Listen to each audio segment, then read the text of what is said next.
شادی کی پہلی رات ہم ایک دوسرے کو دیکھ کر بڑی دیر ہنستے رہے کہ یہ ہم نے کیا کر دیا ہے، لیکن ان کا کہو کہ پیچھے کی فکریں ہم دونوں کی چہروں سے عیان تھے۔ شادی چونکہ جلد بازی اور خاندان والوں کی ناراضگی میں ہوئی تھی، سو منہ دکھائی کے پیسے میرے پاس نہیں تھے۔ ایک دوست سے ادھار پکڑ کے سونے کی ایک ہلکی سی انگوٹھی اسے دی، جسے اس نے یہ کہہ کر واپس کر دیا کہ میں تمہارے حالات سے واقف ہوں، جن حالات میں شادی ہوئی ہے اس سے بھی واقف ہوں، سو جب خود دلا سکو گے تب لوں گی۔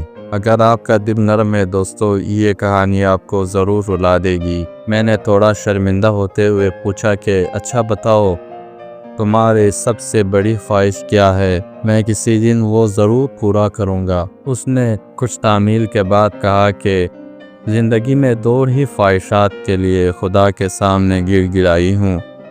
ایک اپنا گھر ہو، چاہے بہت سا چھوٹا سا ہو لیکن اپنا ہو، اور دوسرا میرے سامنے ہے۔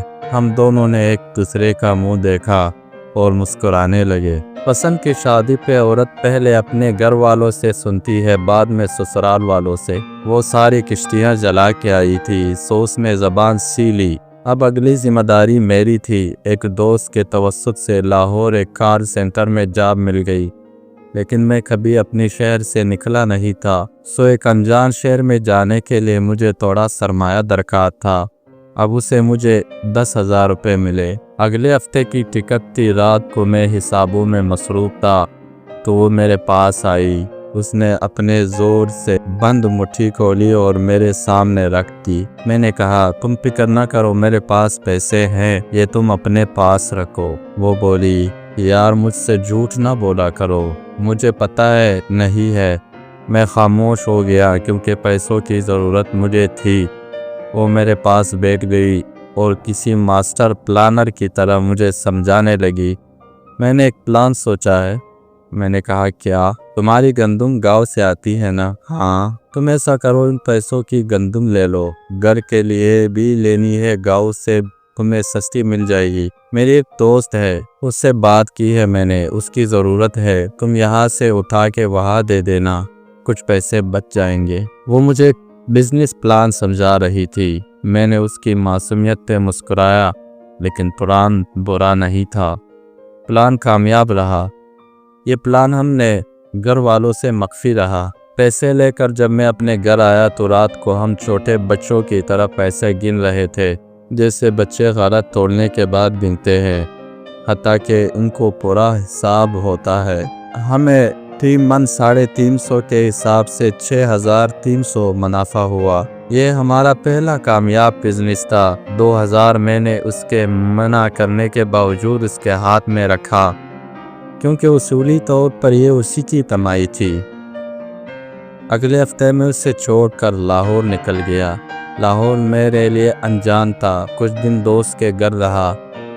بعد میں جب اپنی رہائش ڈھونڈنی پڑی تو دال روٹی کا بھاؤ پتہ چلنے لگا۔ رہائش اور ماہانہ خرچوں کا حساب لگایا تو وہ میری سوچ سے تھوڑا زیادہ تھا۔ پیچھے میری ایک منتظر بیوی بھی تھی اور ایک تنہا میں مجھے میرا گزارا ہونا مشکل نظر آ رہا تھا۔ پتہ نہیں کہ اس کی محبت تھی یا احساسی ذمہ داری میں نے بھی طے کیا کہ کچھ نہ کچھ تو کروں گا ہی۔ اس نے اگر میرے بھروسے پر سب چھوڑا ہے تو اس کا بھروسہ نہیں ٹوٹنے دے سکتا۔ میں نے اپنے کال سینٹر کے قریب کام ڈھونڈنا شروع کر دیا۔ اتفاق سے وہاں ایک ریسٹوران میں مجھے نوکری مل گئی۔ ہوتا اب یہ تھا کہ صبح 7 سے شام 5 بجے کال سینٹر میں تھا، وہاں سے آ کے سو جاتا تھا اور رات 12 بجے سے صبح 6 بجے نائٹ شفٹ میں ریسٹوران کام کرتا تھا۔ وہاں سے مجھے 2 وقت کا کھانا مل جاتا تھا، جس میں میرا کافی خرچہ بچ جاتا تھا۔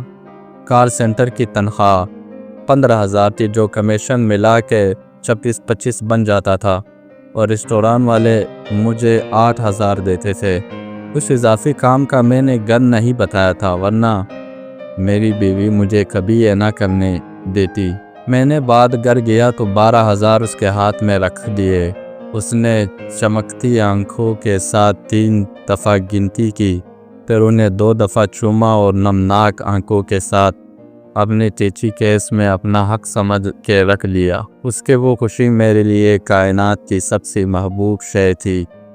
میں اسے اپنے ساتھ لے جانا چاہتا تھا لیکن میرے وہاں کے حالات اس چیز کی اجازت نہیں دیتے تھے۔ اس نے بھی بردباری کی انتہا کرتے ہوئے خود ہی منع کر دیا۔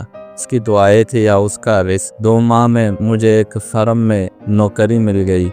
یہاں میری تنخواہ 40,000 تھی، جو میری سوچ اور ضروریات کے حساب سے کافی زیادہ تھی۔ محنت کی عادت تو مجھے پہلے ہی تھی، سو فارغ وقت میں نے ایک پکنک کمپنی میں نائٹ شفٹ میں نوکری کر لی۔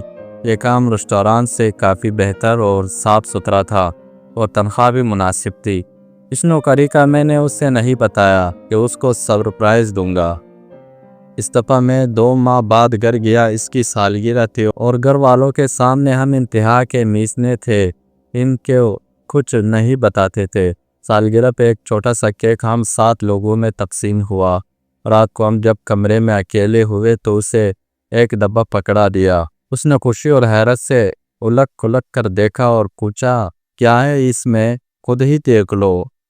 اوہ اچھا، میرے پاس بھی کچھ ہے، اس نے حیرت سے پوچھا۔ اس نے اپنی ٹچی کیس سے ایک چھوٹا سا ڈبہ نکال کے مجھے دے دیا۔ پہلے اس نے اپنا ڈبہ کھولا تو خوشی کے مارے اس کے ہلکی سی چیخ نکل گئی کہ ایک اینڈرائیڈ سمارٹ فون تھا۔ اس کو فون گرافی اور برانڈڈ شاپ کرنے کا خواہش تھا، جس کو وہ دوستوں کے موبائل سے کبھی کبھار پورا کر لیتی تھی۔ اس نے جلدی اسے نکالا، آن کیا اور کہا، لیٹس ٹیک آ سیلفی۔ اور یہ ہماری ایک ساتھ پہلی باقاعدہ فوٹو تھی۔ اب میری باری تھی۔ میں نے گفٹ کھولنا شروع کیا۔ یہ جی شو کی ایک سپورٹس واچ تھی۔ اسے میری خواہشات کا بخوبی علم تھا۔ یہ کافی مہنگی تھی، جس کی میں نے زندگی میں ہمیشہ بس خواہش ہی تھی۔ اس کے پیسے اس نے اپنے خرچے میں کیسے بچائے تھے، وہ میری سمجھ سے باہر تھا۔ اس کے تحفے کے آگے میرا تحفہ شرمندہ ہو رہا تھا۔ اس رات ہم نے اپنے تحائف کو خوب انجوائے کیا۔ عورتیں گھرداری کے معاملے میں بہت دور اندیش ہوتی ہے۔ وہ اپنے ہم سفر کے ساتھ بچوں کے نام، حتیٰ کہ ہونے والے گھر کے پردوں اور چادروں کی ڈیزائن تک شادی سے پہلے سوچ لیتی ہے۔ ہم نے شادی کے پہلی رات یہ وعدہ کیا تھا کہ اولاد کی طرف تب جائیں گے جب ان کے خود سے بہتر زندگی دے سکیں گے۔ ہماری اگلی کوشش اپنی گھر کے لیے تھی، جس کے لیے ہم دونوں ایک دوسرے سے چپ کر کوشش کر رہے تھے۔ اس نے بھی ایک پرائیویٹ سکول ایکسپورٹ میں ٹیچنگ شروع کر دی تھی اور گھر میں بھی کچھ بچے پڑھنے آ جاتے تھے۔ گھر میں اس معاملے کو لے کے کبھی کبھی گرما گرمی بھی ہو جاتی کہ بہنیں جوان ہو رہی ہے، ان کا تمہیں خیال نہیں۔ گو کہ میں گھر میں تھوڑا خرچہ دیتا تھا، لیکن ساس بہو کی وہی ازلی لڑائی کہ سارا خرچہ ہمارے ہاتھ میں ہو۔ بیوی نے اس حوالے سے کبھی گھر بحث نہیں کی۔ وہ اپنی تنخواہ کا زیادہ حصہ خود ہی امی کو دے دیتی تھی۔ اس کا بھی حل ہم نے ایسے نکالا تھا کہ ایک دن میں گھر آیا ہوا تھا، میں نے پلان کے مطابق جان بوجھ کر اس بات پہ خوب لڑائی کی کہ بیوی خرچہ گھر نہیں دے گی، وہ جوان ہے، نئی بیائی ہے، سو اس کے اپنے بھی ضروریات ہے۔ والدہ گرج برس کر چپ ہو گئی۔ جب بیوی کی تنخواہ آئی تو اس نے خود ہی والدہ کو تھوڑے پیسے دے دیے کہ وہ تو کہتے رہتے ہیں، ماں زیر ہو گئی کہ کیسی فرمانبردار بہو ہے، جبکہ یہ پلان بھی بہو کا تھا۔ 2 سال بعد آخر وہ دن آ گیا جس کے لیے اس نے ساری زندگی خواہش اور میں نے محنت کی تھی۔ یہ بھی اس کا برتھ ڈے سرپرائز تھا۔ شہر کے ایک پوش علاقے میں 4.5 مرلے کا ایک پلاٹ۔ اس کو جب میں نے بتایا کہ یہ تمہارا ہے تو زندگی میں پہلی بار میرے سامنے وہ دھاڑے مار مار کے روئی، جیسے یہ سب آنسو اس نے اسی دن کے لیے بچا رکھے تھے۔ ہم کافی دیر خالی پلاٹ میں مٹی میں ایک دوسرے کے ہاتھ پکڑے بیٹھے رہے۔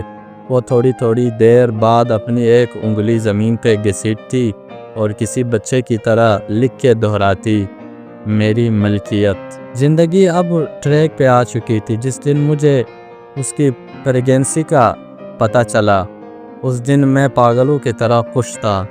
ہم نے گھر کے کام، بچوں کے کپڑے اور پتہ نہیں کیا کیا پلان کرنا شروع کر دیا۔ ایک رات اس کی طبیعت معمول سے زیادہ خراب ہوئی۔ میں اپنی زندگی میں بیوی کو لے کر کبھی نہیں ڈرا۔ اس وقت بھی نہیں ڈرا جب میں پورے خاندان کے سامنے اکیلا کھڑا تھا، لیکن زندگی میں پہلی دفعہ اس کی حالت نے میری روح نچوڑ کے رکھ دی۔ میں اسے لے کے اسپتال بھاگا۔ میری حالت یہ تھی کہ شرٹ پہنی تھی، اس کے بٹن بند نہیں تھے اور میں ننگے پیر ہسپتال میں گیا، اس کو اٹھا کے بھاگ رہا تھا۔ اس کی حالت خراب تھی۔ ڈاکٹروں نے ایک زندگی بچانے کا آپشن دیا تھا جس کا جواب واضح تھا۔ میں وارڈ کے باہر فرش پہ گھٹنوں کے بل بیٹھا اللہ سے اس کی زندگی کی بھیک مانگ رہا تھا، لیکن خدا کو کچھ اور منظور تھا۔ اس نے بیوی کے لیے بہتر گھر چن رکھا تھا۔ وہ ایک بیٹی کا تحفہ دے کے مجھے دغا دے گئی۔ اس کا تحفہ ہمیشہ کی طرح میرے سارے تحائف پہ بھاری تھا۔ میں نے اسی کے نام پہ اپنی بیٹی کا نام رکھا۔ آج بھی میں اپنی بیٹی کو جب اس پوش علاقے میں ایک خوبصورت پلاٹ کے پاس اس کی ماں سے ملوانا لے جاتا ہوں کہ وہ مجھ سے اکثر پوچھتی ہے، بابا ماما یہاں سب سے الگ کیوں رہتی ہے؟ میں اسے ہمیشہ ٹال دیتا ہوں۔ میں اسے کس طرح بتاؤں کہ یہ اسی کا گھر ہے، یہ اسی کی ملکیت ہے جس پہ اس کے علاوہ کسی کا حق نہیں۔